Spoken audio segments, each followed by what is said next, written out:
Max Hanratty is a professional race car driver. Sounds like a dream job, and honestly, he might tell you that it is.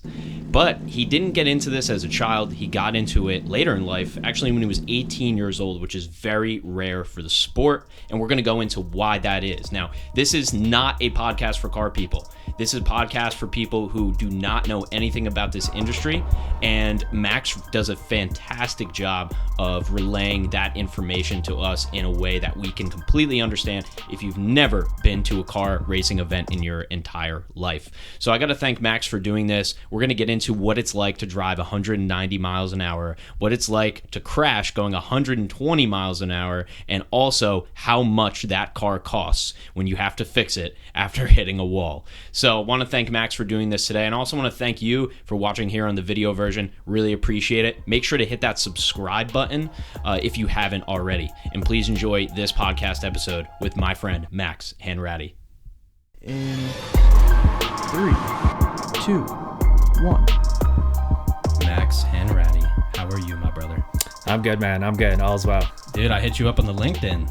That's it. It's I good. got you, man. You got me. Great for connecting. That's what I'm there for. Dude, amazing. We're going to go into that. Yep. So people already, if you went through the intro for a minute, they know your background. If not, you can go back. But I want to start off so you're a driver. In our culture today, most drivers drive Uber and Lyft and things like that, right? Like if you say driver, It's like I'm an Uber driver. Yeah, of course. Obviously, that is not even with a percent of 1% of what you do, but you are a professional driver. Yep. And so, what do you think? How can you introduce what you do to somebody who might not know anything about professional driving? They might see NASCAR, maybe they know F1, especially with the F1 series on Netflix, which I really enjoyed watching. But what is your occupation? Like, how do you look at it? Yeah. I'm curious to see how you think about it. And hey, if we go deep into car talk, it is what it is. This is a podcast, right? That's what it's for. Yeah. But I would love for you to describe it if you don't mind, and then you know the deal, man. We're just going to let the conversation rock and roll. Yeah. Like a lot of things, it's one of those things as a fan, you from the outside, you look in and you're like, damn, that looks awesome, but that looks easy, right? You're sitting in the stands, you're seeing like a car go around, you're like, why isn't he going faster? Like, it's not that hard to go faster. Like, just put your foot down and go and do it. Yep. But like what I learned when I got into it, I knew nothing. So I didn't even know like the basics of the sport. I didn't know what understeer was when, you turn the wheel and nothing happens, or oversteer when you turn the wheel and the back end wants to spin out on you. I didn't know those basic fundamentals. And that's what really fascinated me about racing, is as I got into it, I got more immersed with what's going on within the race car, but also outside of the race car. The things like sponsorship, having to, put deals together to get yourself on track, to pay the crew to be there. Stuff like engineering, like looking at all these little squiggly lines of data that we have in the car and like making sense of it and understanding it and being like, what can I do with this to go faster? Like, hey, my teammate who I'm driving with is braking 100 feet later, so the car can do it, so I need to get my ass in there and I need to do it, that sort of thing. So I just loved like all the different aspects of it that come together to make this race car go. It's not just, like driver getting in the car, buckling in and going. It's an army of mechanics. It's public relations team. It's a truck driver that gets your car there. It's the track marshals. It's, all these pieces that come together to put you on track. And I find that fascinating, like everything that's at stake and, everyone that's just there to make sure that you have this opportunity to drive a race car. I think it's amazing. So do you time the tire people? How do you tell how good the tire people are? Like, do they time themselves? How do they get so fast? How do they do that so fast? So we have a minimum time that it takes to fuel the car. Okay. So it takes about 45 seconds to go from empty to a full tank of fuel. Okay. But what's unique about my type of racing that you don't see in NASCAR or Formula One is we do driver changes. So it's like a relay. So I will do like 2 hours and I'll come in for a pit stop. Got it. And while they're changing the tires, while they're putting fuel in the car, I'll have to unplug my radio, take out my steering wheel, put it on top, unbuckle, and then I have to get out of this little cockpit through this like skinny little window. My teammate's got to hop in. buckle up, plug his radio in, get his drinking tube, everything, and get ready to burn out. And we have to do that all in under 40 seconds. So not only are the tire, the mechanics and the tire guys really going as fast as they can, but as drivers, we gotta be nimble. Like you're absolutely toasted after 2 hours, and now you gotta get your ass out of this car so your driver can get in. And every second over that 45-second mark that you go is time you're losing on track, and that's more times than not the difference between winning and losing races. It's very interesting in terms of the presentation of certain sports. You look at MMA and you're like, realistically, I can't beat somebody up. Like, if I don't know MMA or wrestling or boxing, like, I'm basically screwed. When you look at a sport like yours, it's like, I drive a car. This guy's driving a car. They're driving a car. It has power brakes. It has power steering. It's the same. I hit the gas and it goes. It's automatic. I don't have to shift gears. Like, can you talk a little bit about actually, let's just talk about first what types of cars you drive. Yeah. And then I definitely want to go into the physical aspect of it and, really the sport aspect of driving, which I think is, especially with the general public, heavily underexposed, I would say. Yeah, so I started out driving Formula cars, so similar to like Formula One, like junior level of those types of cars. Fast forward a couple of years, I started racing Le Mans prototypes. So they kind of look like a spaceship, a Batmobile. They're all carbon fiber. You got the driver on the left side. You're in there, and it's kind of like a Formula car, but like covering the wheels on it, that sort of thing. Okay. So, and what would those be called? So in case we want to pull it up. So it would be called a Le Mans prototype. Is like the general name of it. I right now currently race a Decane chassis, which is a French chassis, and we have a Nissan V8 power plant in the back. Nice. Yeah. Look at that. So the thing goes so fast. I always say when you're out there driving, your foot and your mind, they don't always work together. Mm-hmm. So like you're telling yourself to like brake later because you're like seeing the track run out, and your mind's like, fuck, we're gonna die if we don't hit the brake right now. Yeah. So there's times where I gotta like talk to myself in my head. I gotta be like, don't you press that brake, and you gotta like get like it's just really weird because your foot will just go, like you won't tell it to, but it'll just go because it's like survival. Do you think you have any like does that have anything to do with habits of just driving for just in normal life? Like, are those automatic reactions that happen because of just you've driven on roads? I think there's like a baseline of that. Okay. Like I think that kind of sets a baseline, but it's hard for me at least to connect like driving a street car and racing, because when I'm driving my street car, I don't go fast. I just get from point A to point B and try and do it safely. It's not a controlled environment. But when I'm racing, it's like I don't care if I die. It is like I will go out there and I just want to be a beast, and I just want to like be on that ragged edge and be uncomfortable. And everybody else around you has that mindset, right? Yeah. So it's like fighting or something where it's like, I'm trying to kill you, you're trying to kill me. Yeah. It's just that's what we're trying to do. Exactly. Like, in your case, it's I'm trying to win, you're trying to win. Yeah. It's not like nobody's going out going, hey, hope we grab third. Yeah. No, and that's the amazing thing. Like we have drivers from maybe like 10 countries that are on track at one time, if not more than that. And at the end of the day, everyone wants the same thing. Everyone wants to win. And at the end of the day, there's going to be 30, 40 disappointed drivers going home without that win. So that's always like something that's a hard pill to swallow at times. And it's something that, a lot of times, more than not, you don't win. And you just got to use that to like, how do I learn from this? How do I get better? And when you do win, it's such a high, but there's so many low lows along the way too. I want to talk about some notable races, but I don't want to gloss over your background. We don't have to spend a ton of time there, but yeah. So you got only because specifically you got into racing differently than I'd say probably in the 90th percentile of people. I think most people are like my friend Jenna, who I was telling you about. She's been on the podcast a couple times, since she was 5-6 years old, within that range. Parents, brother raced, all that type of stuff. So what? Like, how do you, this doesn't seem, if you told me your story, I'm like, it doesn't seem practical that you got into this at 18, and just ended up doing it. So, and it happens, right? But, so how did that happen for you? Yeah, it was really random, like out of left field. So my dad, way back in the day, did a 3-day racing school with Skip Barber. It's like one of the main like standardized like racing schools in North America. And for a graduation gift from high school, he's like, you know, I did this class back in the day. It was really fun. I just want to get this for you as a gift, like a fun thing. And I did it. And it was terrifying. I was horrible at it. I was lifting on the straights because I was afraid. Well, explain a little bit about that experience. Like, what are you doing? So you don't have any driving experience other than the road. Then you go to some kind of track and they put you in a car. Like, what is this? Talk about it. You do a couple days, like a day or half a day of like, okay, here are the fundamentals, here are the rules, that sort of thing. So they're teaching you, and there's pros there that or people that are experts. There's pros, like that sort of thing. And I actually have a really funny story regarding that. It's like my first time ever in a race car. So it was after these classes. I'm gonna pour us a glass of wine. Yeah, let's get some wine going. So after this, after this like whiteboard session we do to kind of learn the fundamentals, that sort of thing, it's like finally time to get in the car. But there's this crazy buildup just from, thank you, from... Thanks for the wine, brother. Of course. This is one of my favorites from Napa Valley. Oh, this is an actual... Oh, thank you. Yeah, awesome. This is a nice one. So you're like, there's all this buildup. You can't wait to get in the car. You wait your turn. And by the time I got in the car, I was the second group. So the group before us went out. They did some laps.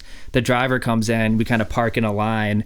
And what I didn't know was the driver left the car in reverse.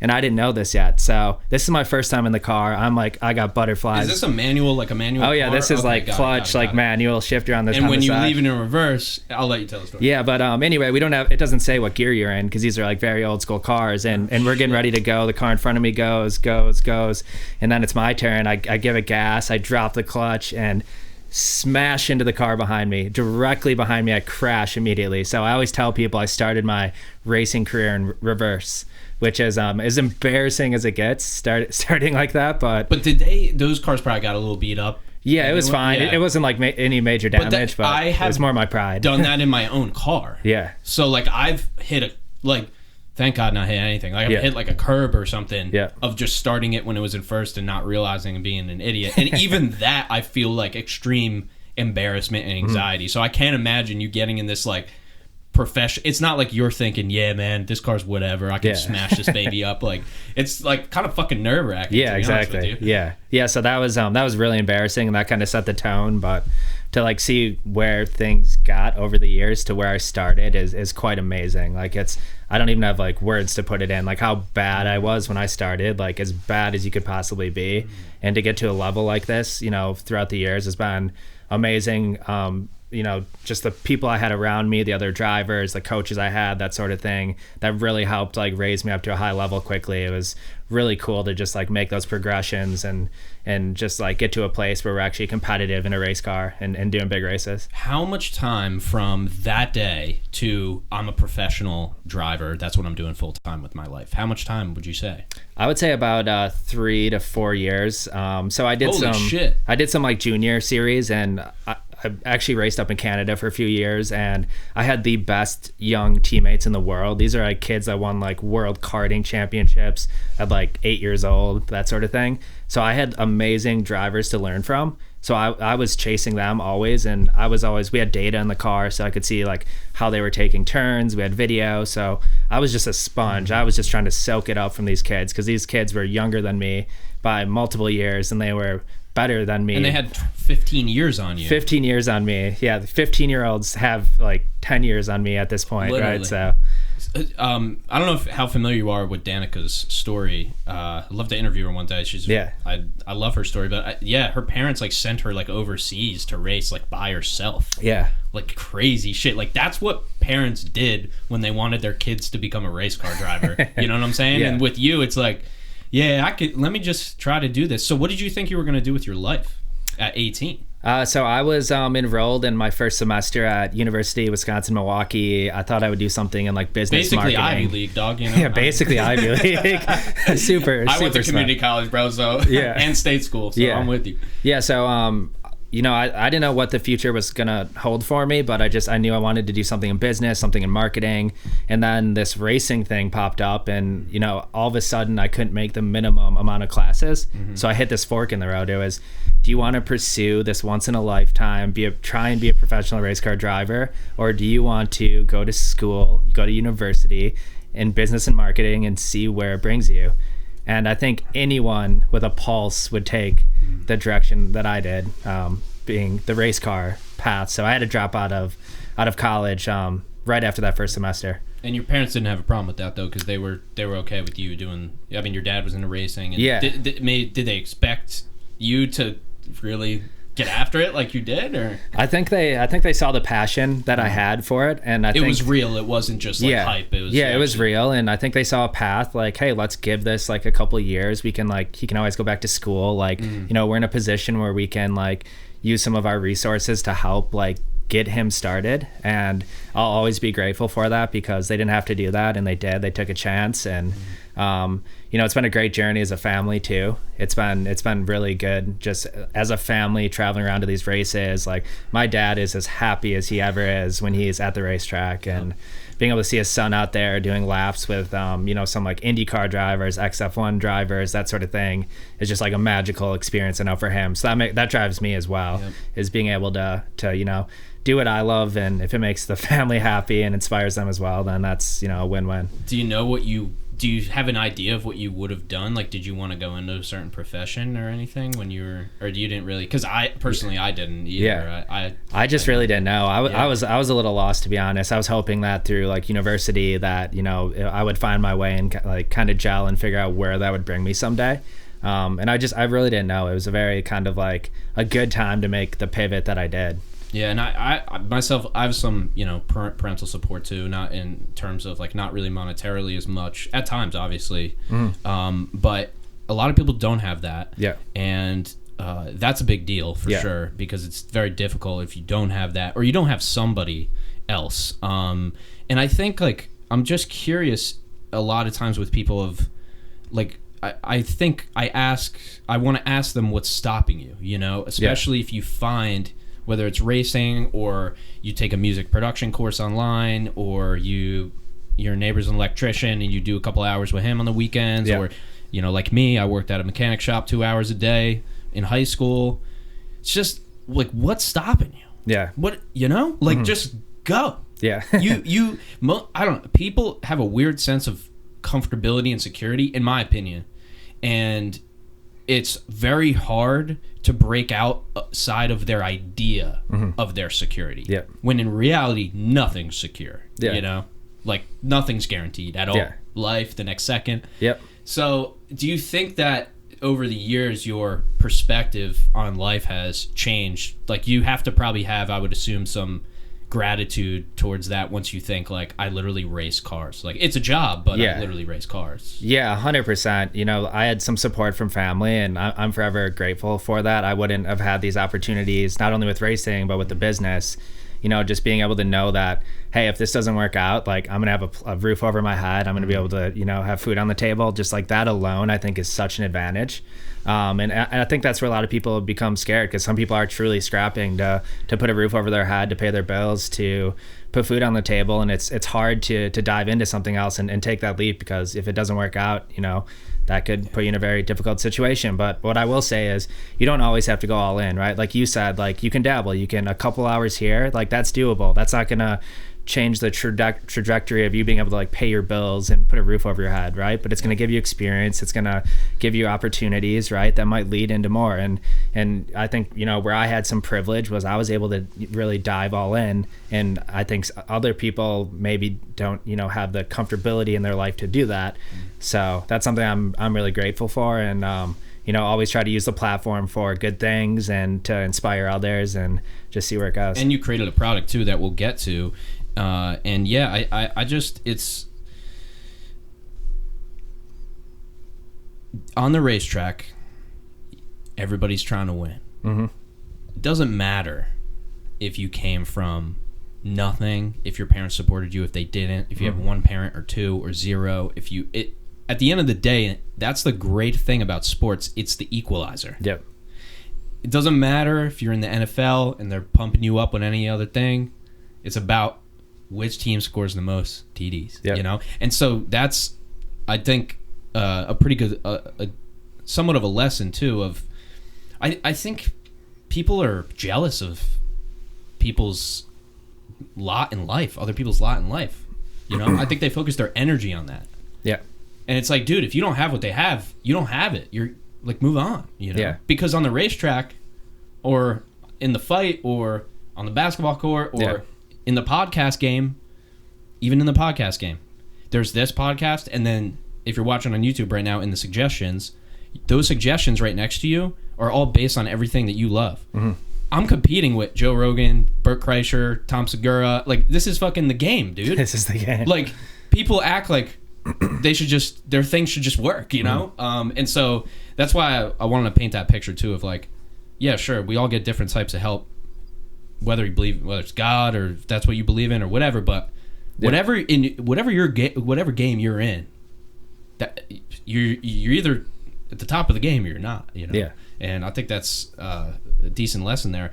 In terms of notable races for you, something that comes up, maybe an earlier race so we can continue on our timeline. Yeah. You know, is there any races, I'll say, try to get as specific as possible. Is there a race that is the race for you that is the most the most concrete memory in your mind? Yeah, there's one that's an obvious number one for me. So the 12 Hours of Sebring is one of the most historic, oldest races in the world. And it's one of the top motorsport events in the world. You get a couple 100,000 people there. I actually did a race the weekend before on the streets of St. Petersburg, Florida. So like they literally closed the downtown area and we're racing on the streets of a city. Let's see if we can get video of that. What's that called?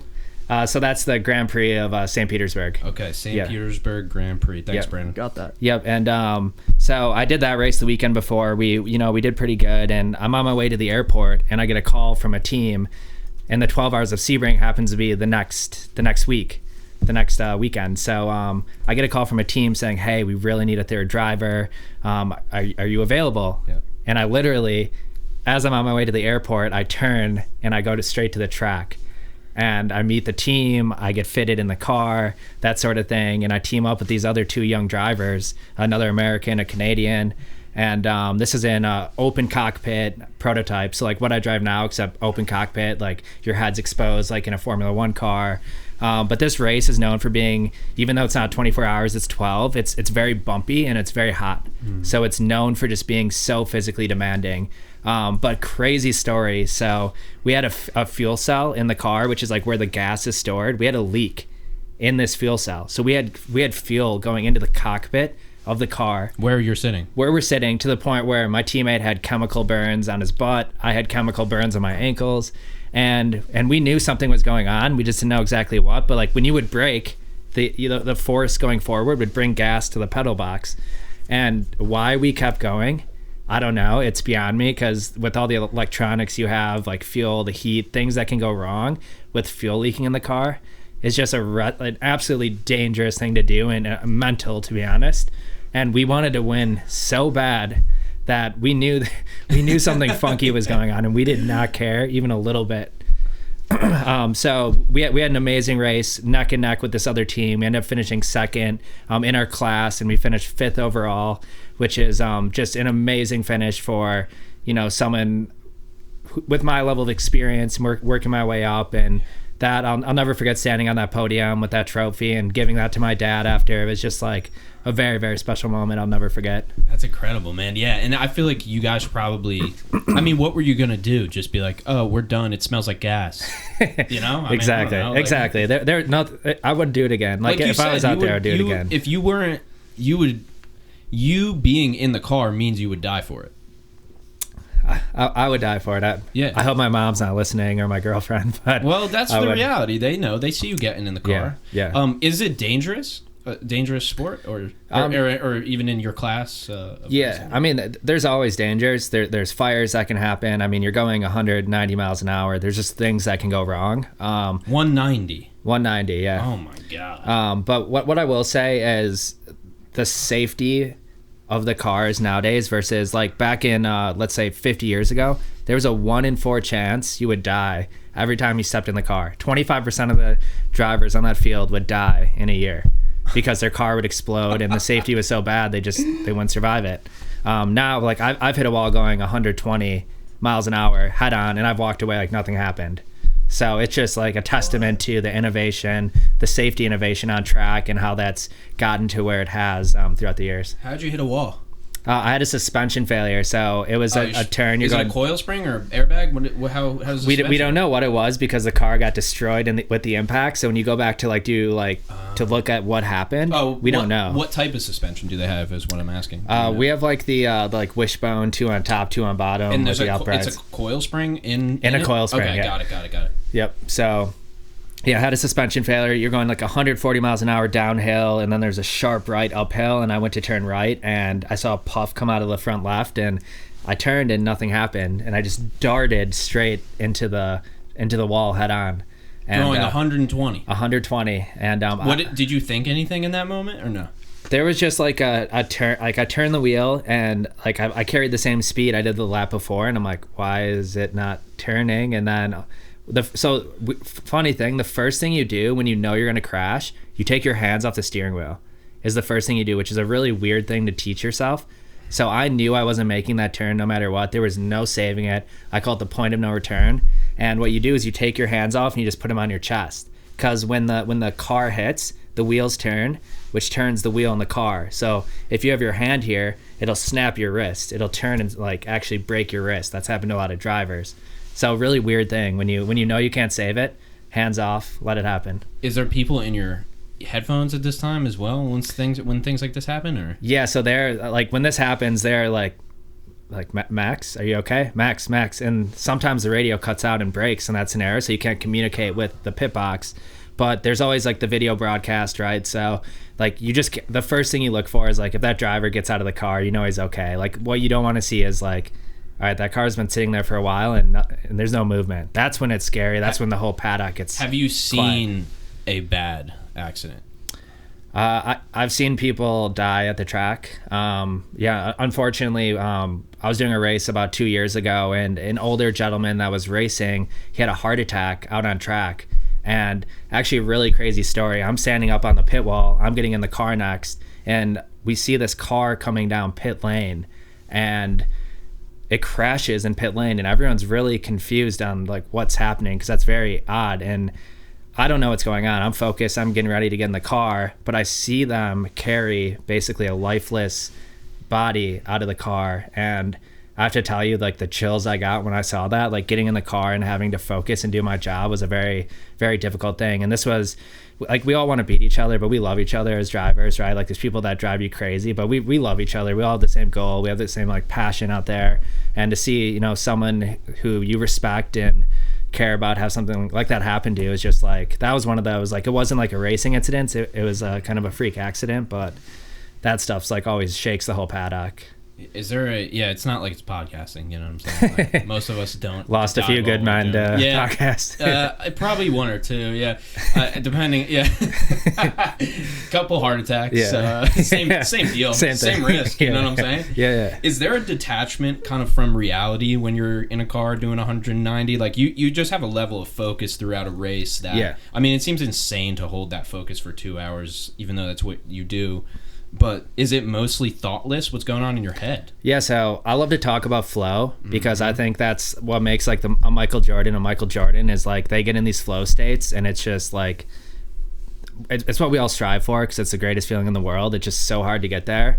But that's what really sparked my passion for like racing. Like year 2 when I was doing it, I got in this unreal flow state where I literally went from being like back of the pack to beating like some of the best drivers in the world at my level, and I was literally watching my body like from a GoPro, it felt like, and everything was like a tunnel, and it was like slow motion, and I was on the ragged edge of this race car, and I was just like dancing with this thing, and I didn't have to think about a thing. It was just happening, and it was like I got in this like loop, and this loop just kept going, and it was like the most magical feeling in the world. And I like to think that moment was like what I've been searching for ever since. Like I just want to get back in that place. It's like a drug. It's an amazing feeling, and it's something that I found in racing. And when I used to play basketball, I found that every now and then, but it was just so surreal in this moment that it's, you know, something I'm striving for in like other aspects of life too. Flow state. Yeah, it's almost out of body a little bit. It is out of body. Yeah, that's why like you wouldn't think that there's so much of an overlap between like art and racing. Yep. And that's what you feel when you make great art. Yeah. Is that it's not you. Yep. And I think that some people call it anything, right? I call it the muse, right? Stephen Pressfield has this idea, not sure if you've read the book The War of Art, but he has this idea of resistance, right? Like we all, anything that keeps us from doing our work is resistance. Sex, drugs, you know, phone, whatever it is, right? And then he has this idea of the muse, and the muse comes to you when you overcome resistance. Yeah. And that's your reward for overcoming resistance. Then the muse comes to you, and then that's what allows you to make art or writing or whatever it is, because you're kind of channeling something else. I think it's similar. Yeah. 100%. You have a physical. This might be more, maybe art's more of a mental, but it's all kind of the same in terms of you're in a different. It's like it is an out of body experience. At least that one was an out of, but that must have tripped you out afterwards, getting out of the car of like, or like once that's over. Yeah. Then you're like, what was that? Yeah, no, it was like I was looking back on it for days and days and days, and then I started to like analyze, like leading up to it, how was I different than other days? Like what caused me to get to this place? And we, like I told you, we have data in the car, and I was always like messing up one turn, and that's why I wasn't qualifying well. And I got so sick of like having the skill set to be number one and not doing it, that there was this like beast in me that just like clicked, and there was no thought about what could happen, this or that. It was like, I'm gonna go out there and I'm gonna be the fastest car, and like nothing on the face of this planet is gonna stop me. And it was this just like overwhelming like courage inside of me, this burning desire to do that. And I think that's what really drove it to be as like memorable, as like an amazing of an experience as it was like what led up to it. Yeah, it's not winning that gets you motivated. Yeah. I mean, at least not me. The process. It's that one fucking turn, dude. Yeah. It's that one edit I got to perfect, or that one thing, or that one mix from one song to the other. Yep. That pisses you off, and you go, I got to get it this time. Yep. So do you do any work for that? Are you into meditation or mindset or personal development or any of these things? Yeah, so I do a lot of meditation, that sort of thing, but I've worked with this performance expert. I actually worked with him about like 8 years ago as a racing driver, and he's helped like some of the best drivers in the world, like the Ayrton Senna's, like really any big name driver that you can imagine this guy's worked with. And I went and did a course with him where you start to like understand like, hey, like my processor, my abilities are the same as these other amazing drivers. So what's holding me back? There's like a fear of failure. There's that sort of thing, right?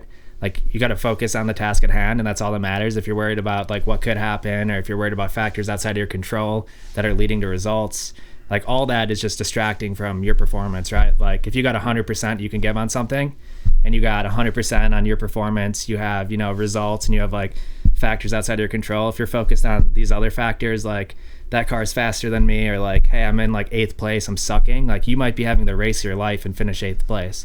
It's just how it works. It just might be the best that you could possibly bring on that given day, and that's an amazing way to put it, I think. He must be a lot of money. Yeah, it's not cheap. It was definitely an investment. You know, with the high sums of money that go into racing, was something like, you know, you want your mind to be sharp. There's a lot of mind games that are being played in racing because it's such a results-driven sport, but you can't control results. So it's one of those things, and there's so much money behind it, so much, you know, that goes into it, that like everyone is like, hey, I need to be the best every time. I need to be first, and you feel like a failure if you're not. And that's where people get in trouble, because they start hyper-focusing on results, and that's not the answer. That's not going to make you a champion. So he was focused on breaking down like beliefs that you had, right? I guess. Oh yeah. Can you talk a little bit about like exactly what he was doing? Was it like just a one-on-one talking session? Like what in reality, what were you guys doing? So there was like you would do a couple hours of tests. So we had all these like brain games you would do that would show like cognitive ability, like that sort of thing, to show like, hey, this other driver who's a world champion like had the same scores as you, maybe better, maybe worse, but like what makes him a world champion? Then you start to go into like okay, let's start to think about the mind. Let's start to think about how you process stuff. Let's, start to think about all those things that are going to be impacting your performance. And then you really dive into that. And then what I realized out of mine was like how much I was focusing on like fear of failure, on results. Like I was so results focused, like that was all that mattered to me. And then there's factors outside of your control as well. And I was focused on all the wrong things. So he really helped you like understand how to shift your focus to the right things, being like the task at hand, the performance, in the moment, that sort of thing, which ultimately drives results. And that was a really big eye opener for me, but it was difficult because you go in there and it doesn't just fix you overnight, right? It's like what a lot of people fail with when they go and do these courses is like they get really excited and they're like, my life is going to change, and they stop like putting the work in, and then it fades and all of a sudden they don't do it anymore. So it took a long time. Like I'm 12 years into this program and I'm still working on it every day. So what are do you have rituals before you go in a car, anything like that he has you do around, or that you do? Yeah, one kind of thing we like to do, we do a lot of visualization. So we'll drive a lap in our head, and something that's crazy is a good driver can, like, I could close my eyes and I could do a lap at a track, and I could have you start a stopwatch, and I bet I could get within like 2 to 3 seconds of what an actual lap would be in the race car. So just to show you like how much visualization we do, and like when you get in that zone, and muscle memory, right? Yeah. So that's always a good thing to do, good practice before you get in the car, just to make it. Do you have a lucky sock or something, or no, or none of that? No. Or you're not so... I'm not superstitious, really. I try and stay away from that. I don't do jewelry or any stuff. I've dabbled with superstition, and it's never made sense, so I kind of just... Oh, dude, you're like me. Yeah. Wait, do you like Logic? Because I do. Yeah, I'm into Logic. The rapper? I like the rapper, too. That, too. What music do you listen to? So I listen to like deep house. I like some hip hop. Okay. Left turn here, folks, by the way. Yeah. So I have a lot of friends that I really like there's some DJs and stuff, and they're very talented, and I don't try to be the DJ. I love to just like have people who are good at what they do, like make playlists and like kind of curate the night, that sort of thing. I like a lot of different stuff depending on what I'm doing, like if I'm cooking versus if I'm like out wanting to party, or whatever it might be. I like different kind of like vibes and that sort of thing. Do you wish that you could listen to music in the car, or do you not? Would you not want to do that even if you could? I would like to experiment with it. I think like when I'm doing like computer work, I listen to like some brain music, like that sort of stuff, like electronic, that kind of get like is calm but like gets you in like a flow focus state. I'll be really curious to see like what would happen in the car if I did that, and if we like found our sweet spot. But there's just like, you want to be able to hear everything, like the engine, you want to be able to hear your team, that sort of thing. So what's the loudest thing in the car? The engine over everything? Like you can hear that even over your headphones and everything, right? Yeah, so we have noise canceling headphones that go deep in our ears. So there's a few things. There's the vibrations. When you're in this car, you're being like imagine someone just shaking the hell out of you. Yeah, and this is a V8 that's meant for very high RPM. They're high RPM. Very high RPMs, but it's not like a street car that's like very soft suspension. Like this is everything about it is stiff. So like a pebble is like, you feel that. Yeah. I can feel every little, like you name it, like every little bump on the track is like what and that's we feel. almost part of the muscle memory a little bit, or part of the memorization / visualization is those bumps in the track, and it kind of all comes together. Yeah, because something that's really important is like the driver-engineer relationship, because at the end of the day, you have to do a dance with your engineer to get the car set up in a way. Is that like a mechanic you're saying? Or? So it's like we have our mechanics that like do the wrenching on the car, but the engineer, this guy's like doing the like air fuel and all that shit. Yeah, like the setup too, like the suspension angles, like the angle of the tires, like how much downforce we want to use, like all these different like adjustments that we can make, and there's different ways to accomplish the same thing. Like you can kind of take some like rear arrow out, and you can like stiffen up. I've played like Forza. You don't got to. You know all the things. Forza 3, dog. I grew up on that shit. It's fun stuff. Same thing, right? Yeah, right. Yeah. Livery. That's always what they said. Yeah. New livery. I don't even know what the fuck that means. the stickers, right? The decal, the body. Oh, okay. Yeah. So that's the. Oh man, dude. How many kids with Audi A4s, dude, just put like a line of stickers on their fucking door, dude, and just ruin the value of that? Like literally took the value down by $1,000, leaving like sunspots on it. Just because you guys got to put your stickers on your car, you make all these dumbass kids. Yeah, right. Hey, someone's got to pay for it. So right, you guys made it look cool. You weren't supposed to do that. I wish racing influenced car culture more. I wish that maybe not racing, but car culture has definitely changed. I was like a stance kid, like a scene stance kid. Like I had a stanced car and everything, and went to shows and did the whole 9. But just because I wanted to hang out with people who had nicer cars than me, and I thought it made me cool. And it's really interesting that, and I was just listening to a podcast about this. It's like if you work out for like 8 years or 10 years or something, and you're like this big guy, and then you get hurt or something, and you don't have that anymore. Like, people attach their identities to such weird things. I'm going off here, but it's just interesting, man. Yeah. It's interesting to me how we attach. I mean, you attach your identity to racing, you know, partially, and I attach mine to podcasts, and Brandon attaches his to video. And you ever think about that? If it all was like, you'd have dialed it down to, you know, run your business, but you got to think, and I think too, I'm like, damn, if I wasn't able to do this shit, you know, you purposely dialed it down, but also anything could happen, you know? Yeah, I mean, it's tough, right? It's like kind of like the high school sports thing, right? Like, it's always a sad day because that might be the last time like a lot of people play competitive sports. Even like with me, like making some of these sacrifices with racing to work on the business, like that's tough, man. Like right now, my team that I race with is in Daytona doing a 24-hour race, and they're like literally on the track right now. And like I could have been there, I should have been there, like type thing, but I had to make a tough choice to like focus on the business. So how do you make those choices? It was just something like the business is at a very like critical point and it needs all my attention. You know, we're a very small team and there's work that needs to be done. And although we try and tell ourselves we can do everything, like something always weakens because of that. And I just, that's been happening for a couple of years, like trying to hang on to racing, like build a business.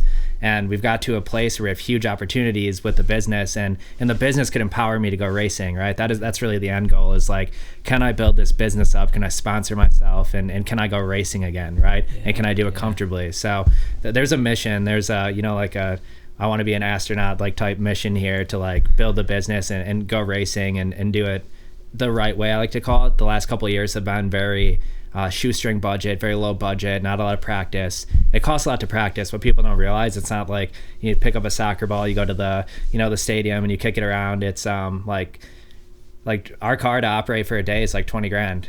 Like 20 for grand a day? For one day. How much is the car worth? The car is about $500,000. So someone's got to own the assets. And you hit a wall with one of those? Yeah, I hit a wall. Who pays for that repair? So it's a little bit of sponsor. You don't have to go too far. We have insurance, okay. But it's I will say that's one of the things that people don't realize is like when you're a junior driver and you're coming up, you're responsible for your crash damage. So like you could be putting every dollar that you have into this, and you could write off $100,000 car. So is that what happens when people aren't pros? Is that it's like a totally bootstrapped thing? It's like, it's not like golf where, you got your own clubs and then that's it, boss. Like, you just ran a golf cart and you're good. This is, the money's got to come from somewhere. And when you're earlier in your career, nobody knows you, so you can't get sponsors, but you need sponsors to get money. So then how do you get money? So you put your own money up. So there's a lot of like just hustle and grind and coming up in the ranks of this. There's a lot of different ways. Like drivers, it's family money is like one way, or there's like a wealthy gentleman that takes a liking to a young driver and is like, you know what, I have the means to do this. I want to help you like accomplish your dreams, and I want to be there for the journey. Like I enjoy this, right? And then there's like a company, like a target that might, you know, take liking to a personality and say, hey, we want to support you throughout your career and that sort of thing. We love your personality. We think you represent our products well. So there's just so many different ways you can make it. But at the end of the day, one thing matters, and that's money. You need money to drive a race car, no matter how you look at it. And some of the guys in Formula One at the very top level are bringing, you know, $20 million to get a seat. So you have guys at the top level that are paying to be a part of a team. So at every level, it's like that. So can you talk about Patron a little bit and that like experience? I don't know if that was a one-on-one of you working directly with them or if that was just the team, but it's just interesting to have a tequila. And, you know, listen, I'm not a tequila guy. I'm more of a vodka and whiskey. I can do it. I will say, I feel better the next morning if I drink tequila. I don't know about you. Better than other alcohols. But how was that experience? And maybe, you know, how did that come about? What was the car? What was the, you know, when was that? So details. That was actually right when I made my transition from open wheel formula cars to sports car racing. So I got connected with Scott Sharp. he owned the race team Extreme Speed Motorsports, and his dad was a legendary team owner back in the day. He used to run Paul Newman actually in sports cars, which is like really cool. But Scott has had an amazing racing career, and he got connected with Ed Brown, who was the CEO of Patron. So they kind of, came together, created a team, and they had very, very good Patron funding, as you would. Is that Mexican Patron? Is that Mexican? Okay. Yep. Yeah. Actually kind of a crazy story. So I was in the junior program. I was in a level below, and I was working my way up. They were at the top of the top in IMSA, which I always strive to be in, and I still want to be in. But I worked really hard to position myself to try and get to that top level, and Patron ends up selling to Bacardi for, I think it was $8 billion, $7 billion, something like that. So the team closed their doors the next year. So I went from I'm going to invest in this team, this program. They believe in me. This is a good opportunity to get accomplish my dream, get to the top level. And then, things outside of your control happen like that, right? And the team closes their doors, and now you're like, okay, I'm, back to square one, trying to develop a relationship with another program. And it's competitive. You're like a free agent at that point. Yeah, like a free agent, yeah. So it ended up working out, but that was really the last really good shot I had to get up in that top level, a very clear path. Now it's going to be much more of an uphill battle. It's still doable, but that's just what we talk about with you can't predict this stuff. You never know where it's going to go. No, it's impossible, dude. Is there a lot of the F1, you watched the show? Yes, I presume the show's the best thing that's happened to motorsports in 30 years. What, dude? Shit, you might know more about this. What about the guy? It was was it a separate documentary with the guy who was in F1? I'm not gonna be able to pull enough information out of my ass for this, but it was something with a guy who bought a car that was like a Ponzi scheme he was running or something. I don't know. Does this ring bells with you? Yeah. Or no? So I think he actually raced in IMSA. He had no way. Yeah, well, so I forget the name of the documentary. He was cycling. I don't know. Yeah, he's a rich dude. Yeah. So I think he had one of those loan companies where you could get one paid. Of those, right? Yeah, it was something that he ended up going to jail for, and he owned a race team within actually the series I race in, and I forget the name of the Netflix documentary, but he was one of the episodes. Yeah, I'm looking into it. Yeah.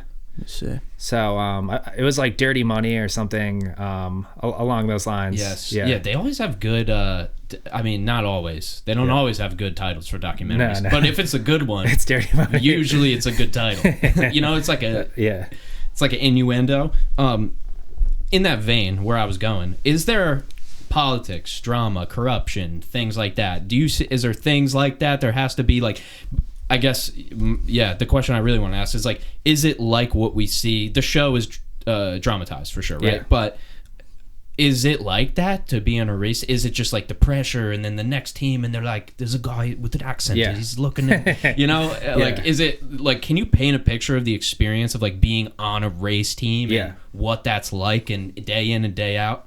Yeah, so it's honestly worse than the documentary. Oh, no. We always say it's, and I'm sure a lot of people say this about their industries, but we say it's the wild, wild west. Everyone literally is trying to screw each other. There's some great people, there's some amazing people, but there's some very bad people too, that take advantage of people, that don't do the right things, that cheat, that, will make up rumors about other teams to try and discredit them so they can get drivers to come to them. There's a lot of dirty things that happen, not just internally with race teams, but even with sponsors coming in and what happens on track. There'll be a scholarship where you win $400,000 to go to the next level if you win this race, and they will purposely crash a driver out to try and avoid that. So it's just whatever it takes type thing, and it's a very much wild, wild west, I would say. So it is like the show. It is really it's pressurized. Yeah. Pressurized environment. Yeah. So over here on my end, it is Dirty Money, and I believe is it Scott Tucker? Was that the guy? Scott Tucker. Okay. Yeah. Gotcha. Yeah. Interesting. Scott Tucker. Yeah. No, I know this. I know exactly what he looks like. He's in my head right now. Yeah, I'll put him up on screen for you. All right, cool. Yeah, man. That was an interesting documentary too. For anybody that wants to dive into the corruption side, just entertainment, pure entertainment. Did anybody give you any bad advice on racing in the beginning or throughout your career? I'm not saying on purpose to mess you up, but was there any advice that somebody gave you that you took and it didn't work, or anything along those lines? I think there has been quite a bit of bad advice, and I think it's because it's been like loaded situations. Like they run a race team and they want you to race for their team, so they want to discredit this person and tell you that they've led you in the wrong direction because they want to try and get you over here, get you to trust them, get you to spend your money with them instead of someone else, right? So I would say there's been some bad advice like that. Then there's been good advice that I haven't listened to, and I wish I would have when I look back on it. You learned. I learned. I really did. There's like there's this thing with moving up too fast. When you're moving up the ranks, you want to go And you moved up fast. I moved up very fast, but I probably so you're naive because you move up fast because you just haven't seen, you don't have the experience. Yeah, rule of thumb is you should be winning championships before you move up, and I wasn't winning championships. I was doing well. So how'd you move up? Just by connections? Just by sponsorship and finding opportunities and just being right place, right time. Yeah, I'm ready for an opportunity to drive this vehicle, and that's not necessarily the wrong way. People have made it on that, but there's no right and wrong if you make it. If you make it, yeah. But yeah, that's one of the biggest mistakes that I made was I just tried to move up too fast. I wish I would have stayed at lower levels for a couple more years, and I think it would have positioned me better when I did make that leap.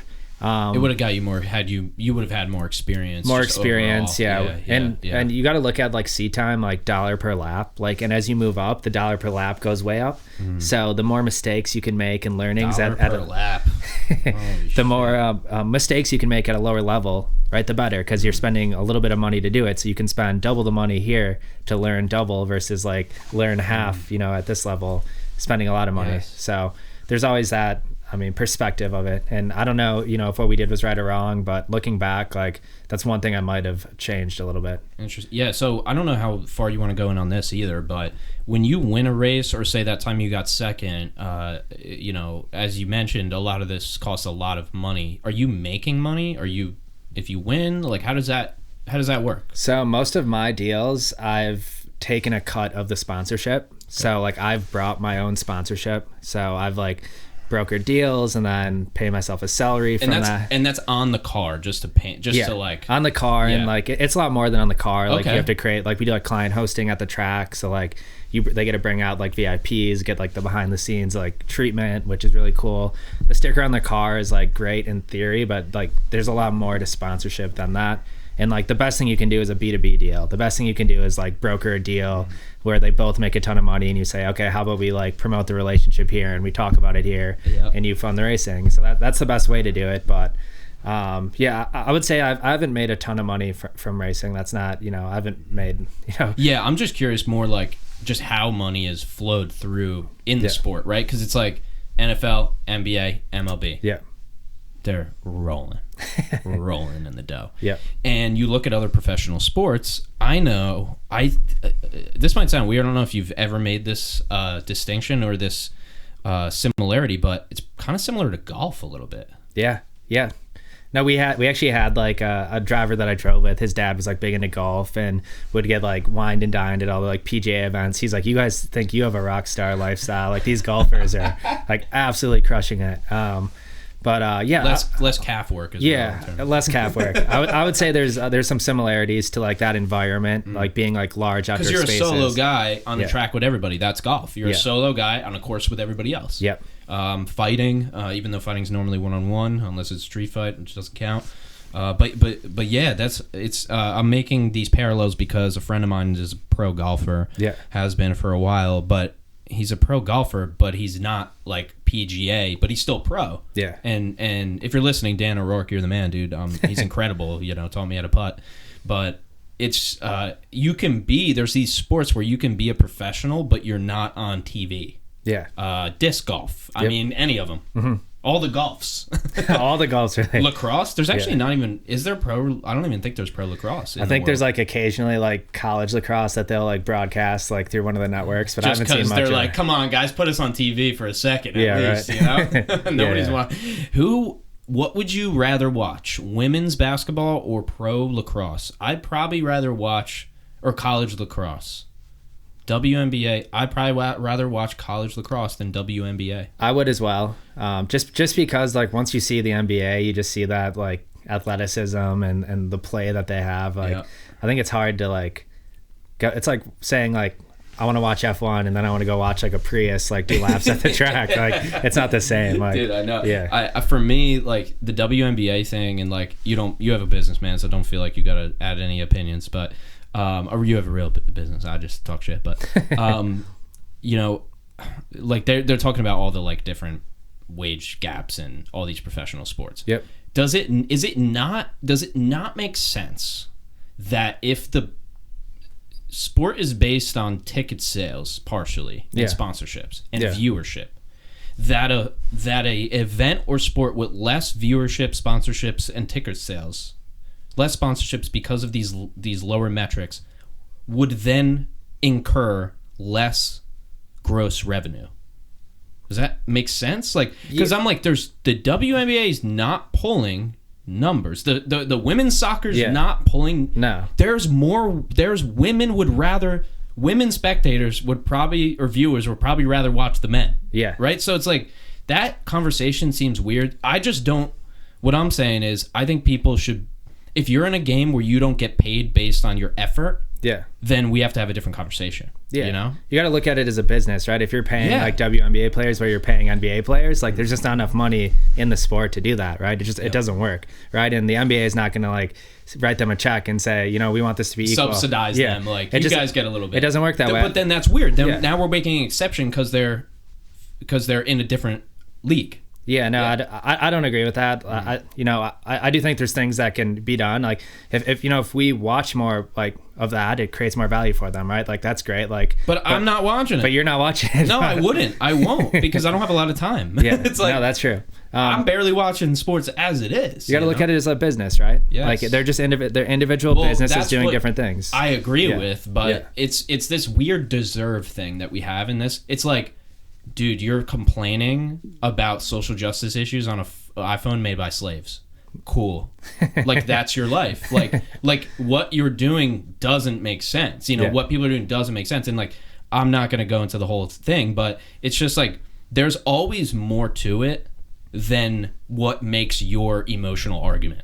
Oh, yeah. You know? Yeah. It's like there's always logical things that people just brush aside. But I just don't like the deserving this mentality of like, but they deserve it. It's like, no, they might totally deserve it. Yeah. But that's subjective. Yeah. You know, what's objective, the most objective, I think, is business. Yeah. You know, that's why I fuck with capitalism. Yeah. You know? But I mean, if you really break it down, it's a business and you can only distribute the funds appropriately based on what you have coming in and the viewership and the sponsorship. And if you don't have that, then it is what it is, right? It's true, man. Yeah. So that's a perfect transition. So MPH is your initials. Yep. And so that was and you know, it's actually crazy that's your, you probably had that realization pretty early. Yeah. So not till like after I was 18 and started racing and like we were developing a logo for like my like racing, you kind of like develop a brand, that sort of thing. Like MPH. This makes a lot of sense. Kind of fits. Yeah. So can you start us at the beginning of that? Because I'm very interested to know, because I'm in business as well. Yeah. I would assume that there was something you saw in the market that just wasn't there or wasn't good enough. Is that true? Or yeah, so the biggest thing was I was putting these sponsorship deals together and I was so busy on these race weekends racing that I couldn't entertain my guests. So they didn't have any easy way to find like an event schedule. They didn't know how to navigate these big, large outdoor venues. They're very big. They have like all these different activations that come to life. They have tunnels, bridges, like they're like, you know, mile by mile, massive spaces. So, and I was trying to like organize these events and put information together. I'm like, there's just no event information. And there's 100,000 people that are going to be here. And that's where a light bulb went off. I'm like, I need to do something about this. So that was step one. Step two, so my father works in internet security and has for many years, like built a company out of his garage type thing. And I was always looking for some of his partners to sponsor me. I would go through his list of partners. I would look at their products and services. I'd be like, okay, how can I use these in motorsports to create a story so we can market it and I can get a sponsorship deal. And that's when I stumbled upon Aruba Networks, who is owned by Hewlett Packard Enterprise. They had this really cool office space solution. It was like retail office space, airports, like zoos.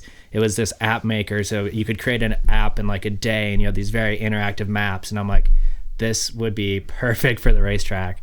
So I ended up like getting connected there through someone who used to work for my dad, who worked at Hewlett Packard. And we started having some discussions, and they're like, wow, that's interesting. This is a space we haven't really, played in. So they really gave me a lot of resources and a lot of freedom to use their platform and start to build something. And that's really how everything started about 5 years ago. About 5 years ago. Okay. Yeah. So the first thing you have to do is design the app.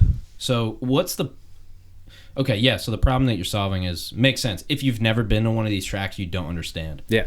I haven't, but I just know from the video. I just know from people who are F1 It's fans. like going to a concert, like a festival, a fair, like it's a concert. Bigger, it's way bigger than that, too, I would say. Yeah. And, it's like... It's like Woodstock 99, dude. Exactly like that. Chaos, dude. Yeah, chaos. Just without as many kegs. That's it. But so for people who don't, because like everybody listening, maybe except some of your people haven't been to any of these Le Mans or you name it. Yep. So these tracks are so big, and so you're making it's like a location app that allows you to actually figure out where things are. Yeah. It's just incredible that like that's like a big problem where these racetracks are so big that we have people just don't know where to go. Yeah, it's like exactly. kind of I'm not trying to like simplify it, but it's kind of a simple idea, It's so simple. Yeah. So it's like it's like a Google map for your event. Yep. That's what it is. It's like not having all the other noise of Google Maps, like nice clean interface. Waze is all ridiculous with ads. What the fuck? Yeah, exactly. Yeah. So do you see? And I assume you see other applications for not just racetracks. I would think maybe later down the line, but similarities with stadiums, and maybe stadiums are a little bit easier in terms of it's like a oval, but I could see that with any a campus, even college campus. Yep. Yeah, if I had, there's just something about the visual. There's something about a visual, sure, I had a map of my campus, but if I had an interactive map that showed me that there's a pop-up shop, because at college there would be these pop-up shops. They were really cool. There were food trucks and stuff.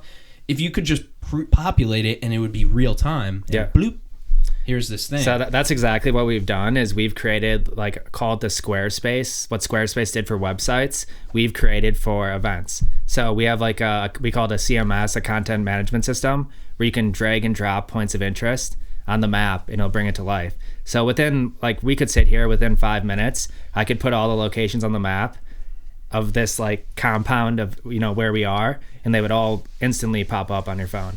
So that just allows for these dynamic environments like tracks that go from an empty parking lot to 100 team trailers, like Mobile One activation here, concert over here, and that are in different places every year. We can just quickly bring that to life, and that's something that wasn't achievable before, either because it was way too expensive to do, because you'd have to custom code everything, you'd have to collect all the information, put it in. We've just tried to streamline that entire process and make it effortless to bring that to life and cost effective. Yeah, no, that's good. And so it's just not just concept. You guys have it. It's in. Where was the first place you used it?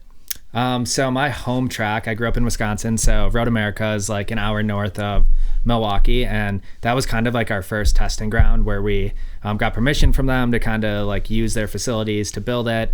And then our biggest customer to date is actually where I finished second is Sebring Raceway. Shit. That's one of our biggest customers. They've been very supportive. We have a very healthy relationship, and they've really let us use their grounds to learn, innovate, and improve our tech and just keep getting better. Yeah, I think on that other podcast that you were on, he mentioned something with drones, but there's no camera aspect of this yet, or no. At some point, we want to build a foundation where that stuff can be integrated eventually, right? They will have drones that follow the cars, even at 190 miles an hour. I 100%. Oh, yeah. I think the technology exists right now. Right now, we have helicopters that are following the cars. That makes more sense. So, but that's just for camera angles, right? Or exactly. Yeah. But FPVs though are ridiculous now. I mean, we had a shoot for a music video, and the thing was doing 70 miles an hour. You know? Yeah, it's insane. There's no question, like you're saying, that they're going to follow the cars, and there's going to be like one for every car, and there's going to be all these different angles. Like the footage we're going to get in the next like 10 years with that technology is going to be mind blowing. Are you curious a little bit with so AI, right? Everything they do with that is fucking boring text and just like boring shit, like LinkedIn posts. It's just boring. Yeah. I want to know if they're, well, I already know. It's just a matter of time. It's like cell phones, call, text, email. Mm-hmm. Then it's call, text, email, and pictures. Then it's pictures, and then it's makeup, and then it's try on your clothes, and then it's try on your glasses, and then it's, games, and then, right? So do you have any thoughts on AI for cars, or if they're going to like drive cars or assist you guys, or... there's softwares now, which is technically somewhat AI, but it's not really, it's software, but it's not evolving or learning by itself. Like, do you have any thoughts on that? Have you thought about that at all? Yeah, so really interesting. I just had a conversation the other day. There's this, it's called the Autonomous Challenge, and it's like Indy cars, open wheel formula let's cars. See if we could pull that up. And it is a new series. They're developing the tech, and it's a bunch of like not just students that are involved, but like very experienced people that are help driving that innovation. And I talked to someone the other day because my industry is very against it. Most people, because they think it eliminates drivers and that sort of thing. But someone had a great point. He's like, it doesn't eliminate drivers. It helps protect drivers. It helps do a lot of things. Like we know that if a car is like something breaks and it's about to hit at a right angle, maybe it can kick in to like turn the car a certain way that protects the driver, right? There's like so many like safety things that could help like bring safety to the next level and just help make like the on-track action even better with like some assists or stuff like that. So I think there's a need for it. Obviously, there's already a lot of money going into the development of that, like on the streets. There's going to be an element of it in racing. There already is, and that's just going to get bigger and bigger. I think. People still play chess. Yeah, and a computer can beat you. Yeah, can definitely beat all of us. Oh yeah, yeah. But yeah, I think that was like 25 years ago. I think I watched listened to a Radio Lab podcast on this. I think it was like 30 years ago when the computer beat a human at. Yeah. Maybe not 30, maybe it was 15, but it's been a minute. Yeah, it's been a minute. Computer's way smarter. The thing about AI is it's way smarter and way dumber at the same time. That's the problem with it. That's a good way to put it. It's not overall smart. Yeah. It's just also dumb. Like it doesn't get everything, so now it's dumb. It's like it's one or the other, Yeah. That's crazy. Yeah. And I mean, Tesla was probably the first, and Elon is the first one too. They were so I don't know if you agree with this, but I think Tesla's a self-driving company. I don't think they're an electronic vehicle company. Like I don't think anything they do has really anything to do with EVs in terms of saving the environment. I think it's more of it's a test for technological advancement in cars. Yeah. And that's just my opinion, and I won't go further because I already went on rants about this on the last episode. You probably, if you listen to that one, if you're a car person, maybe you listen to both. But then you got my spiel. But I think that's really interesting too. The thing is, if a car sees all cars are going to be interconnected. Yeah. So there's going to be way less accidents if that happens. Yeah. I would assume like it's going to stop you from hitting somebody. Yeah. Right now, I don't think that technology is far enough. Like, for instance, like on my BMW X3 the other day, I was like merging across lanes and it like aggressively jerked the wheel to the left and to the point where like the car got a little like loose. And I was like, if that was maybe like not a professional driver in the seat there, that could have been bad. So I think there's like some of those scenarios where like it doesn't always do the right thing and it gets confused. But I think there's no question like down the road that like with sensors and this technology, it's all going to be working together flawlessly. And sure, stuff is going to happen in like very unique situations, but just kind of like part of evolution and going through that process. Yeah. Did you know that people are trying to kill their families with Teslas? I thought I saw an article on that. So I thought it was a one-off. Yeah. But according to the article, it's not. Yeah. It's that. And so then from that, if you want to go into that, just Google it. But from that spurred my idea of people are going to use Teslas and automatic driving cars as just excuses for committing suicide, killing their families. I mean, it's crazy. Like this story was of a guy who tried to kill his family by driving the Tesla off of the cliff. Oh, is that in California? Yeah. Yeah. Okay. It seems so crazy. Like it seems like it's full, like it's definitely fake. They just added like this Tesla went off the road. Yeah. And they added this thing to get clicks. Yeah. But the cop said that that's what happened, and he's seen that too many times. Yeah. What the fuck? I mean, there are things that are gonna like come from this that we can't even imagine right now, right? Like things that are just like over our head at the moment that, you know, once it becomes more of the norm and more of the masses, like some crazy shit's gonna happen. Yeah, dude. And well, that tells you got to stick to cars and podcasts because you know, if you work in tech like these fucking assholes do, you want to kill your family. It's like, dude, it's like, stop, like, lay off Google a little bit, and, you know, it's a search works. Yeah. You know? Like, you don't need to drive your family off a cliff. Yeah, exactly. So my search is half a second faster. You know what I'm saying? Yeah. Like, damn, boy. Yeah, man, that's cool. So, yeah, I want to go into this just a little bit, just because we brushed over it slightly. Yeah. In terms of, just because I'm a meditator myself, and I've been doing it for about 4 or 5 years, is there anything specific that you like to do? Were you instructed to do it in the course that you took, or is this just for you thing? And are you doing guided? Are you doing not guided? What are you doing with that in terms of mindfulness? And yeah, so I'll talk a little bit about the performance class I did. So one of the techniques is very interesting. So you have these keywords. And when I was racing, mine was like calm, confident, committed, hungry, intense, fearless, flawless, and in command.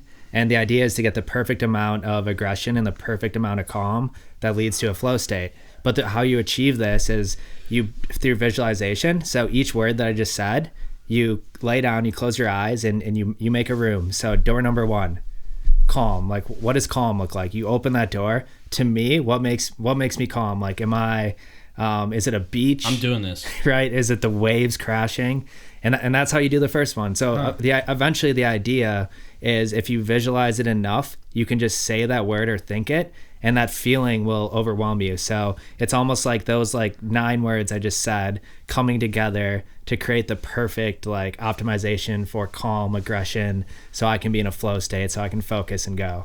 And it's one of those things you got to practice every day religiously.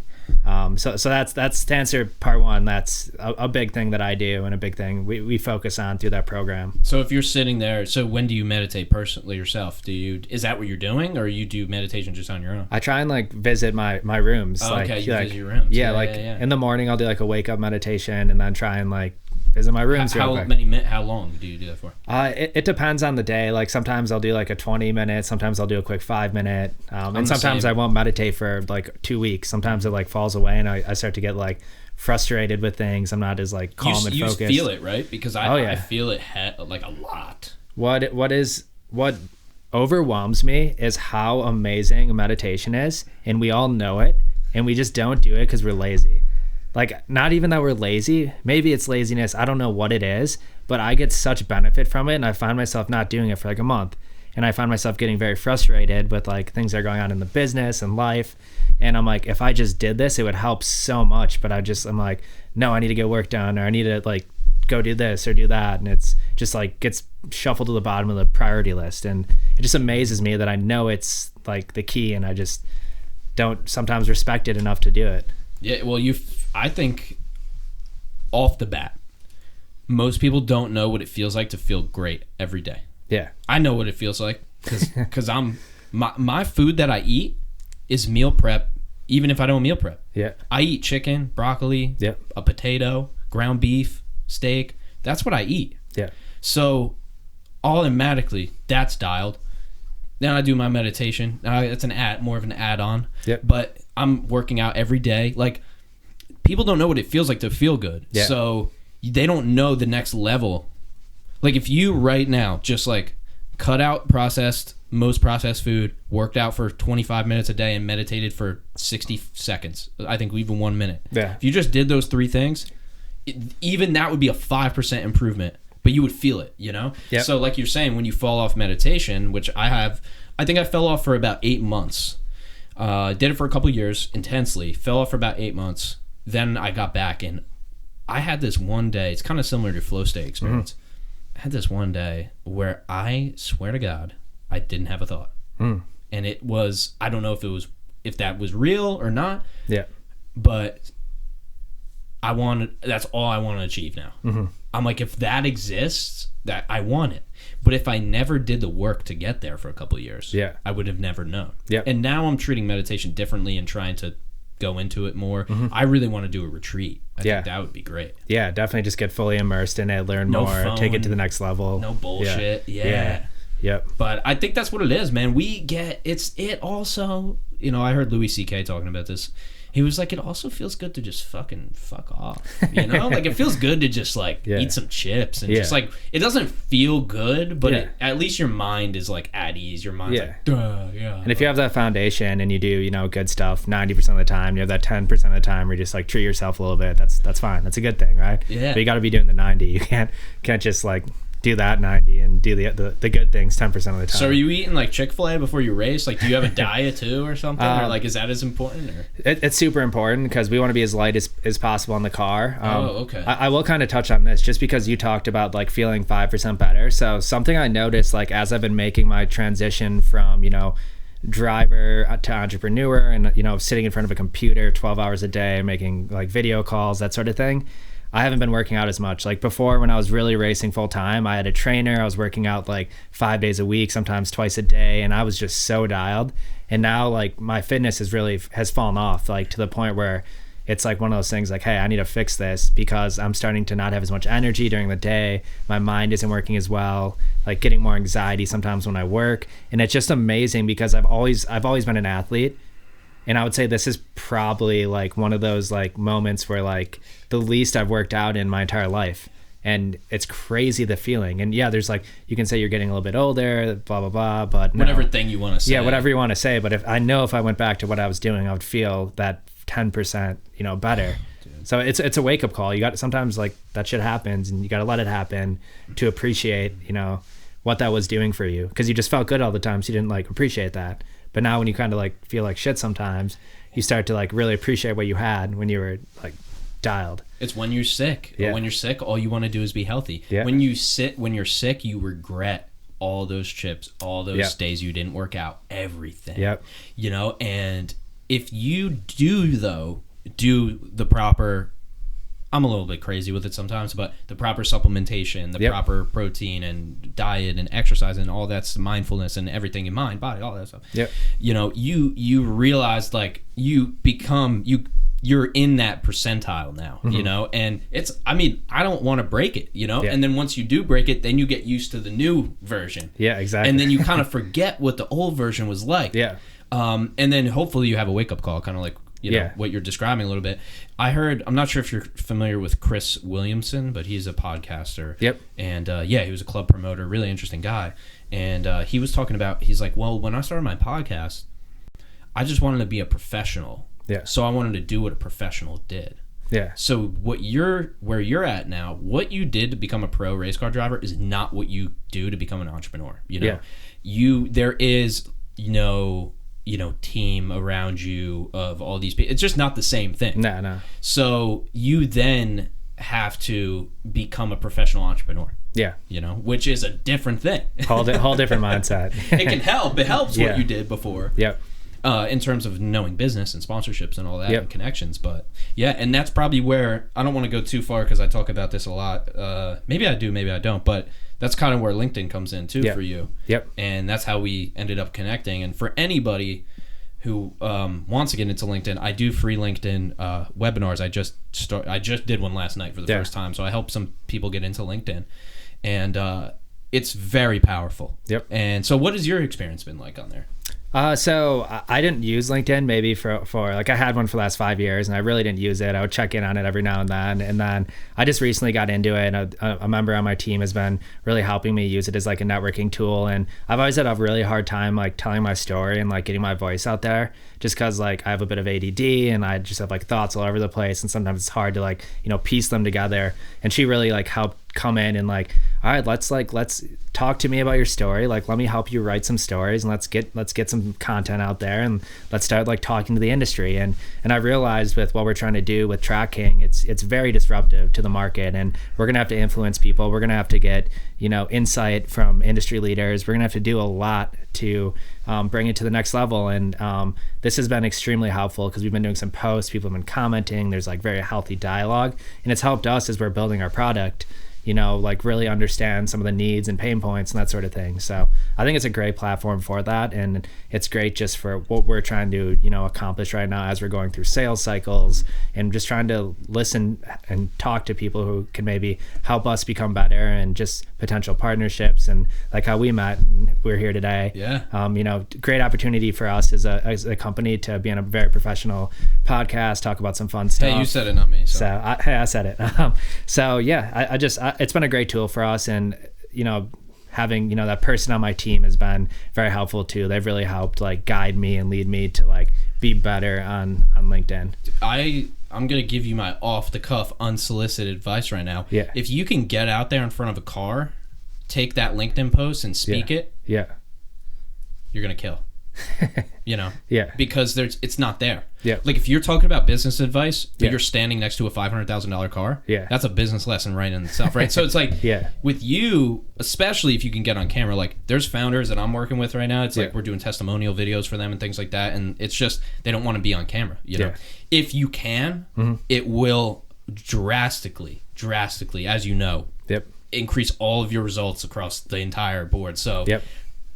You already have the pictures; those are cool. But I want to see some videos. Video content. Yeah, throw in a lav.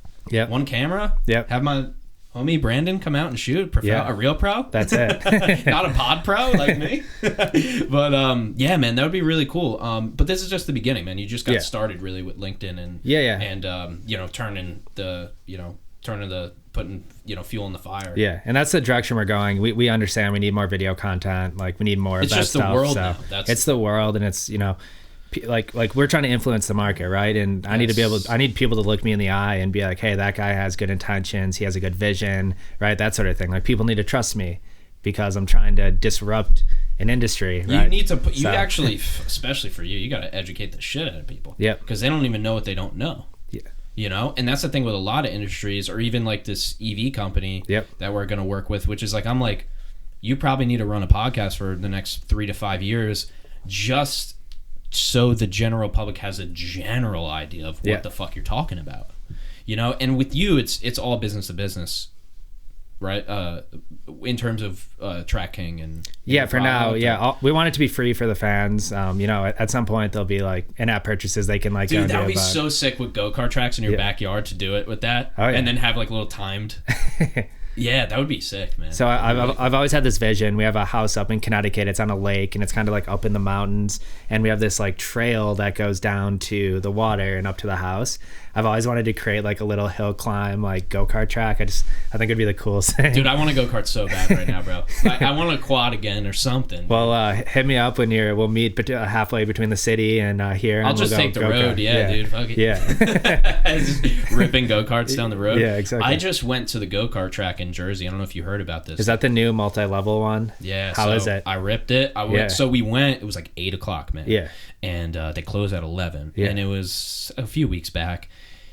And we get there and they're like, "You're fucked. Like, there's no way you're getting in." Like, because there was such a long like queue of people to get on track. They don't take reservation. They might now, but they are not at the stage of reservations yet. So it's first come, first serve. And if you put your name, they only have a certain amount of races. Yeah. So if you're in, you're in. Yeah. And if you're not, you're not. Yeah. Unless people drop out or something, or like they don't want to wait anymore, and then you kind of shuffle out. Because they don't know when they're gonna go. Yeah.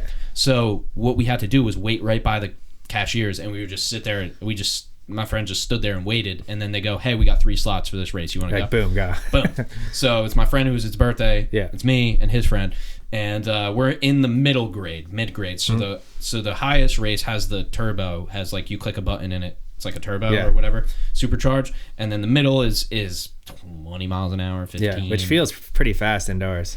Yeah, man, definitely. And then the lower one is like kids or whatever you have, and it was fun, man. It was fun. It's crazy. I was driving on the track and didn't realize there was other tracks. Yeah, like that's how big it is, because I didn't even get out of my peripheral vision. It's 2 stories, right? The track goes up, down. So you can go on the top level and watch, and which is really cool. But the thing is, like, as you know, you can't see because you got the fucking helmets on, so you don't really know who's who. You got to like have a reflective vest or some shit. Yeah. But I think we got. I don't really. So we went through the race. I was passing motherfuckers like I was fucking Max Hanratty in this bitch. You know what I'm saying? I was like you out there. Got a little Ricky Bobby in I you. felt like, yeah, dude, I got a little. Exactly. There's a little Ricky. A little Ricky. So I was channeling.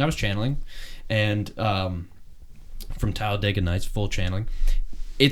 I didn't realize how much kind of G-force, there's no G-force because it's like 10 miles an hour, but how much force there is taking a turn full speed in a little car like that. You just don't realize how fast you're going until you had to take a turn.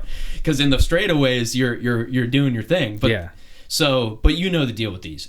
Don't hit the brake, gas only, even through the turns, never hit the brake. And so that's what we did. So we get out of the race, we go, and we're waiting and looking at the TVs to check our score. And they come up to us and they go, hey, we didn't track your race. We didn't time your race. It was my friend's fucking birthday. Yeah. I was supposed to beat him. Yeah. And they didn't time the race. I think he still won. That was going to be your gift to him. Was, my ass whooping on the track. Exactly. Happy birthday, motherfucker. That's what I got you. Yeah. But my one friend, we were going back and forth for like 5 minutes, and somebody hit the brakes in front of him, and so he got fucked just off of that. But they gifted us a race each. So, nice. So I get another race. Head back there and whip his ass another time. That's it. Worth it, I would say. It was $30 for that race. Yeah, it's not bad. Yeah. So, but I want to do the faster ones. I feel like that's it. Get that turbo going. Yeah. That's it. So have you haven't done any other stuff like motocross or like any? No, I've shit like strictly. You're like a driver. You're like a driver you're basically a driver, but not a. It's not. It's like almost like a job. Like it's like your job title more than it is your like life passion. I mean, it is your life passion, but it's not like you grew up like that. You know? No. Yeah. It's interesting. Yeah, definitely had no interest really. I used to go to like races with my dad when I was, younger, and it was always awesome, but it was like, hey, I want to be an astronaut. I want to be a race car driver. Like, it's never going to happen. Yeah. Like, let's move on to something else. I just think it's so cool to me that you did it in such a short amount of time.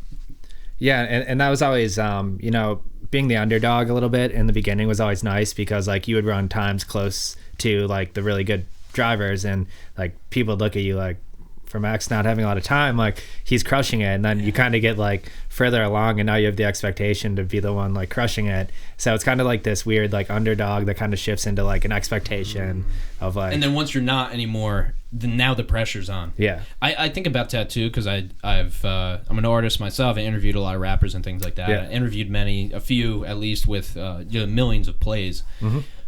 It has to be harder if you have millions of plays to make a good song than it is when you're nobody. Yeah. Like they all make it really hard on themselves. The bar is set when there's no bar. Super high. Yeah.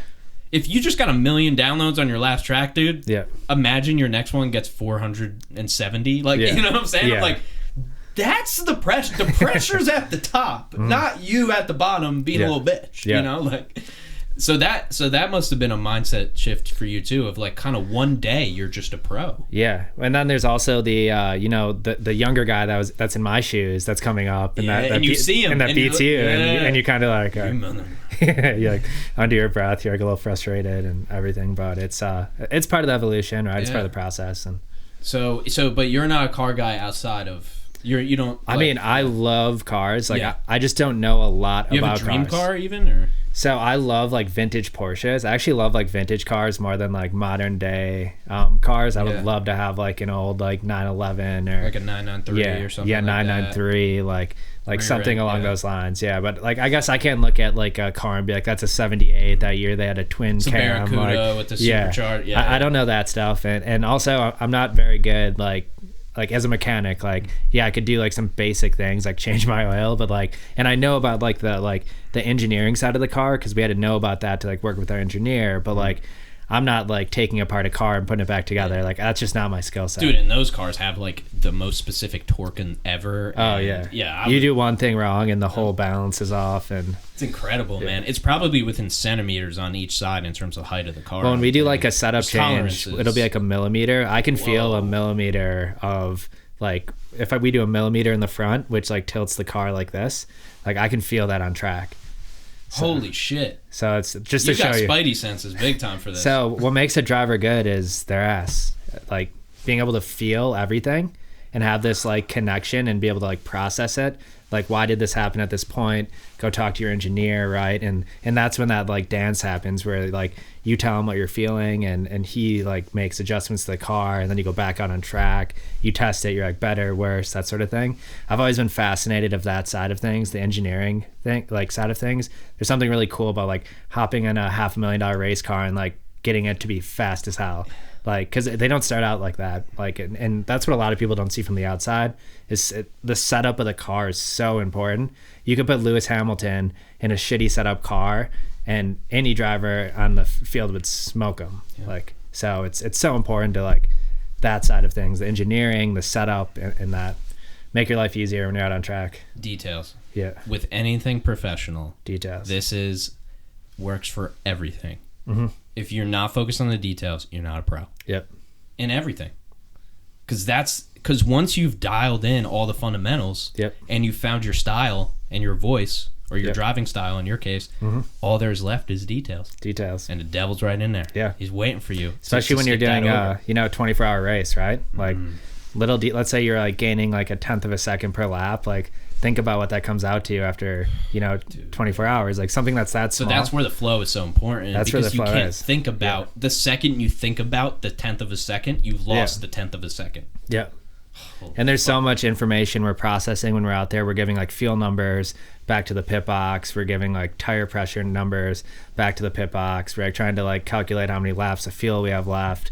Like, we're starting to like understand like, okay, my next pit stop's in like 10 laps. I'm stuck behind this car. Do I do a risky move to pass him, or do I just kind of sit behind him and like bring it in safe?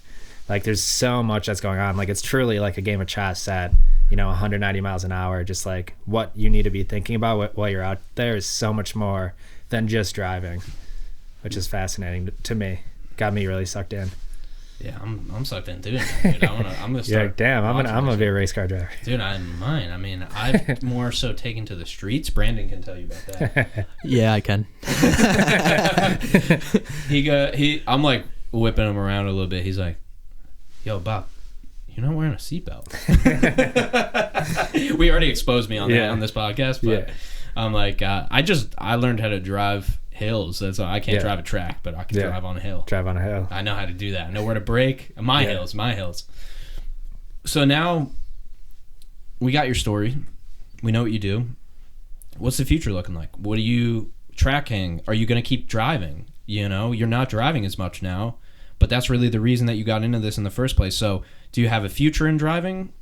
Yeah, I do. I think so the reason that I took this break is because to win races, you need money. You need to be with the best team. You need to be with the best drivers. And when you're doing things on a shoestring budget, like, sure, you can pull off the occasional miracle, but there's a good chance you're not going to win races. And, to just go out there and spend all this money and just like go through the motions and not have really a shot at winning is, wasn't really doing it for me anymore. So that's where like the vision kind of came to like, if I can build this business up, I can not only like leave my mark on the sport by bringing innovation to the fan experience, right? Creating a better fan experience for all, helping create a healthier motorsports, but I can, put myself in a position where I can fund my team. I can bring in the best drivers, have the best equipment, and try and win races. So I'd rather, take a year or two off and hustle my ass off on tracking and get it to a very healthy state. And then go back to racing and really give it, everything we have and be in a position to win races. And I think that's all that matters. If you're out there just to be out there, like, yeah, it's fun. It like gets the, adrenaline pumping, but it's not why we're all here. We're here to win races. We're here to be champions any way we can. And that's what I want. That's like when I look at my future, I look at a very healthy track king and every track across the globe, and I look at myself in a race car winning some of the biggest races, and that's my dream, my vision, and we're early steps, but that's what I'm striving for. I love it. This might sound like a stupid question, but I'm gonna steal it from somebody just because I really like this question. Was it worth it? As far as getting into racing?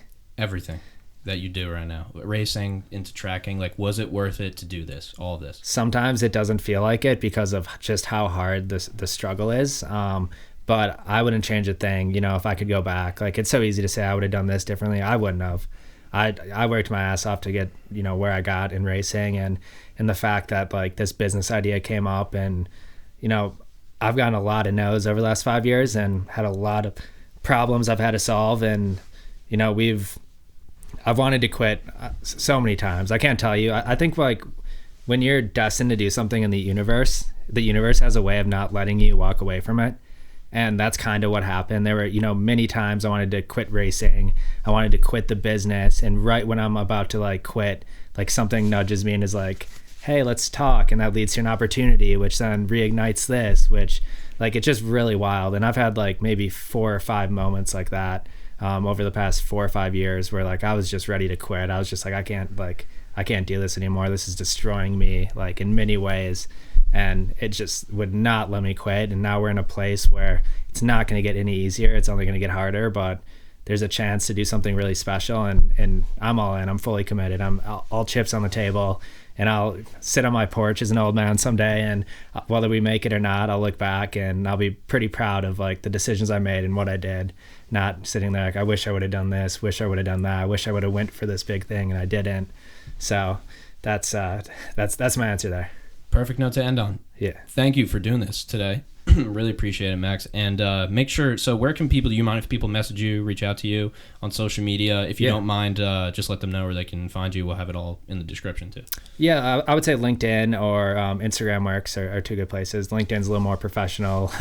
Instagram's a little more like for friends and like fans, that sort of thing. So either of those, and from there we can connect and have some good discussions. Anything else you want to plug, or like Track King, or I know it's B2B, so I don't know if anybody's those people are listening. Hopefully they are. Who knows? We really don't know. So I hope someday that if there's any race fans listening, that you go to a racetrack and you see just how great the at-track experience can be with Track King. So that's my goal, to make it amazing, make it effortless, make it healthy, and hopefully someday you all use it. Thanks, Max. Appreciate you, buddy. Thank you. Thanks for doing pleasure this. being on. Yeah, man, appreciate it. Brandon, thank you, dude. Thank you, Brandon. You got it. Thanks for helping us out, brother. And on that note, thank you to everybody listening as well. And if you're listening to the audio, appreciate you there. We also have the video version on YouTube. And I say it every time, and I'll say it again. Thanks for tuning in. And we're on every single platform, even the ones nobody uses. All right? We'll see you on the next one there.